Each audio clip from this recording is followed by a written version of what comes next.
everybody. Today I'm here with Rosie, my friend Rosie, and Rosie has done marathons and long distance biking, and that's what we're going to talk to her about today. Hi Rosie, welcome. Hi. So tell me, marathons, wow, that's crazy, the only time you see me running is somebody's chasing me. Well, I was one of those kids who liked to run around all the time. I liked to be outside, riding my bike, running. I was always stubbing my toes, and then when I was in high school, I switched from band to track, and I wasn't ever really a fast runner, like not great at speed, but what I found out is I was very good at endurance running. Now, like you said, you did long distance biking and marathons. Now, when you train for that, how is it different training for each one, or how do you train for these things? When I was training for the marathon, I was fortunate enough to be working for a company named Tenneco. It's an oil and gas company in Houston. And we had a running club. And Nice. Also, we had our own health and fitness center and our Wow. own cafeteria. And so during my lunch hour, believe it or not, in Houston weather, which sometimes can Wow. be 100 degrees with 100% humidity, I'd go out daily and run. I'd either go at like my lunch hour, or I'd go in. I switched from lunch hour to when it started getting hot to around 6 o'clock in the morning or 5 o'clock in the morning. And I'd run anywhere between 4 to 6 miles a day. And then on Saturdays, I would usually go out and do my long runs, which were anywhere from 10 to 20 miles. Wow, 10 to 20 miles in Houston. Can Yeah, you believe that? yeah. Oh my gosh. I didn't do a whole lot of going out or partying during that time, Yes. Happy hour maybe every now and then, but Friday night was usually my little ritual. I'd go out with my friends for a little bit, and I'd be in bed by about 9, and I'd get up and do my 10 to 20 mile run. And I had this ritual because back then Miami Vice was really big, and I was a huge Miami Vice. Me too. So I'd tape it.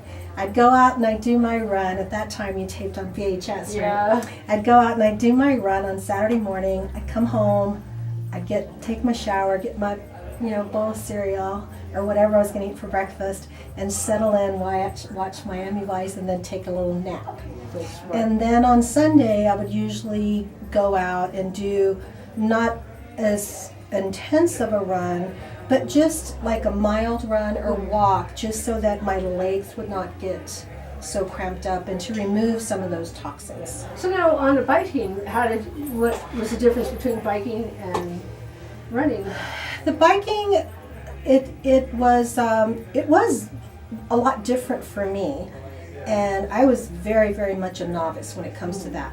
And so I started out with just doing like maybe a 10-mile run, and then we worked up to like a 10-mile bike ride, and then worked up to like a 20-mile bike ride, and then a 30-mile bike ride when we were training. Yeah. 30 miles. and I again, I had a really good support system with friends and stuff that we would go out, and I was fortunate to live in an area that did provide all of that. I lived in Clear Lake part of Texas, which is south of Houston, and so there were a lot of nice areas to ride the bike. The bike ride, the MS 150 that I did, that was in either 90 or 91, and we rode our bikes from, just to give you an idea, from Houston, Texas to Austin, Texas. Wow. And it was a 2-day event. So the first day, I believe that we stayed in LaGrange, and then the next day we rode all the way into Austin. Yeah, really, that is the only thing. That is the only thing that got me through that day. Towards the end, I was getting really tired, and I heard that ZZ Top song in my head, Yeah.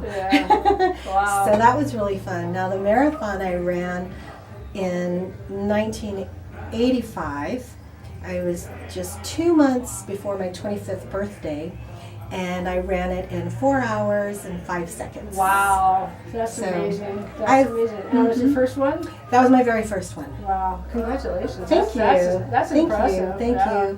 One of the things that I think a lot of people have this myth about is that you have to run a marathon before you run a marathon. The longest run I ever did during my training session was either 20 to 21 miles. I didn't go over that. Wow. And so, I mean, the marathon is 26 miles, 385 yards. Wow. So it's not really necessary to run a full marathon before you run a marathon, because I guarantee you'll get that little adrenaline push and things great. like that. Great information. Mm-hmm. All right. Well, thank you so much. I You're so appreciate it. welcome. You know, and see, she did it. And look at her. Isn't she fantastic? You know, she's fantastic. And she's like me. She wants to compete in body soon, sometime. Yeah. You know, and I wish her all the best. So thank you for watching. And as always, I encourage you to join Fitness University. $5 a month or more if you like. Goes to help youth.